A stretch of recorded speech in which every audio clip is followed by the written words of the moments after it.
Winston freaking Churchill, possibly the most amazing British person and the only British person that I like. All offense to the rest of the UK. Winston Churchill was born to a very rich family. His mother was an American that took a vacation to Britain and met a very prominent and rich, powerful man. His name was Rudolph Churchill. Now, Winston Churchill's life was kind of normal-ish, except for, he was part of that rich monarch family. He did all things that kids like to do. He played with his toys, One interesting fact about this is that Winston Churchill's parents really didn't raise him. His nannies did.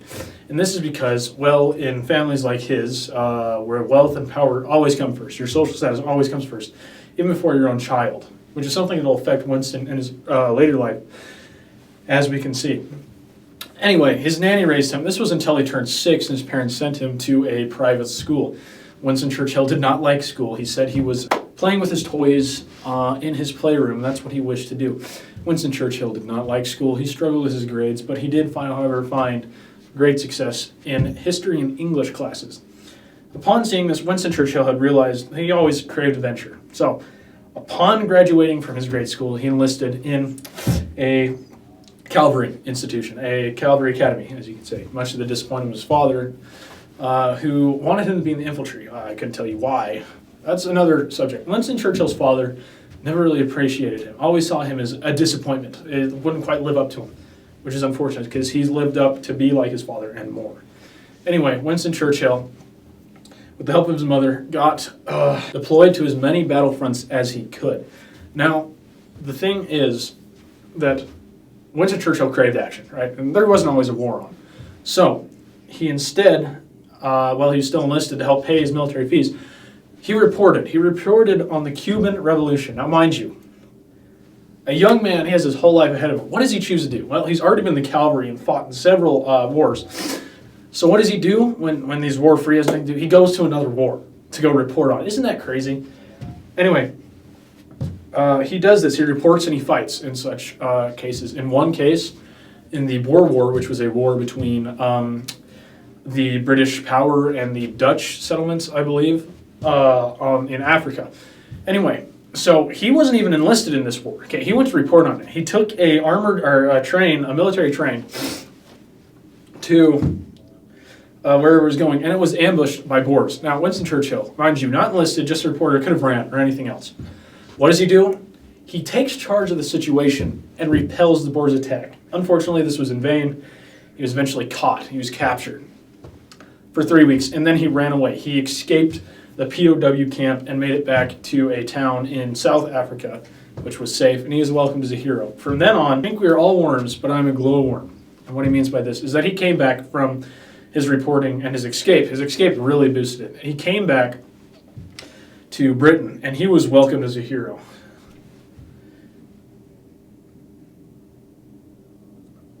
All right, when he returned to the UK, he was a hero. He was famous. He was in the spotlight. Everyone wanted to meet him. This would kickstart his campaign in politics and such.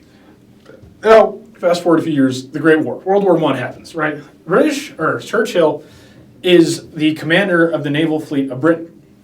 He's in charge of the entire Navy. He orchestrates the attack on the Middle East, which goes horribly wrong. Many, many troops died. They lost several battleships. He was then kicked out of office. Now, what could he do? He could have moped anything. That's not Winston Churchill's style. Winston enlists in the army as a 40-something-year-old man. He enlisted in the army after losing the top Navy position to go fight in the war. He could have, monetarily, he was set up. He could have made another living. He could have wrote books, which he had done before. He could have reported again. But no, he decides to go fight for his country at the age of 40-something. This is just crazy. He was a commander, and he fought in World War I. Anyway, he returned. He got into politics. He was in Parliament. Okay, there's another cool thing. There are two separate parties. I don't remember their names.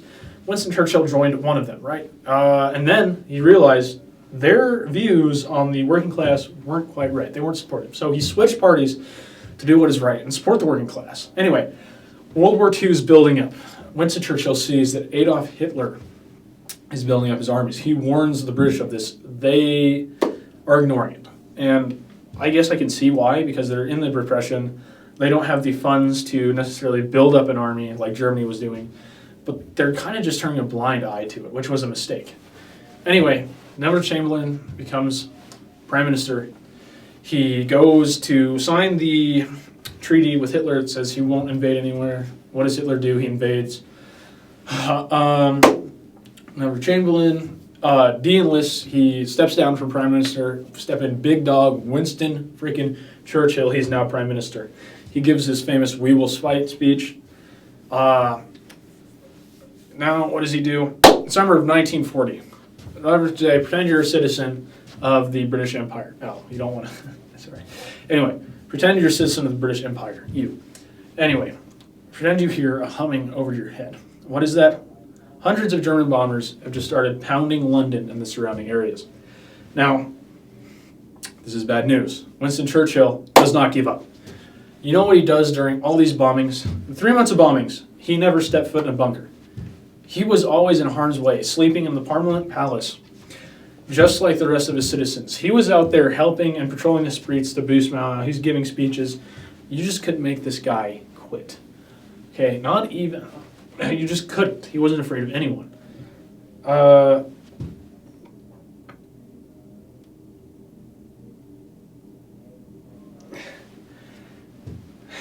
all the information I have on World War II. Now, after World War II, he stepped down. He lost the prime minister election, and I can see why. Winston Churchill wasn't a peacetime leader. He was always striving for action, something to do. He was the right man to get them out of World War II. But was he the right man to rebuild the country? The answer was no. And he was fine with this. In fact, he went to writing books. Now, a few years later, in the 1960s, he would be elected again as prime minister. He was one of the first to see the rise of communism as a threat, which is very cool if you ask me. However, he lived the rest of his life peacefully, writing books until his death.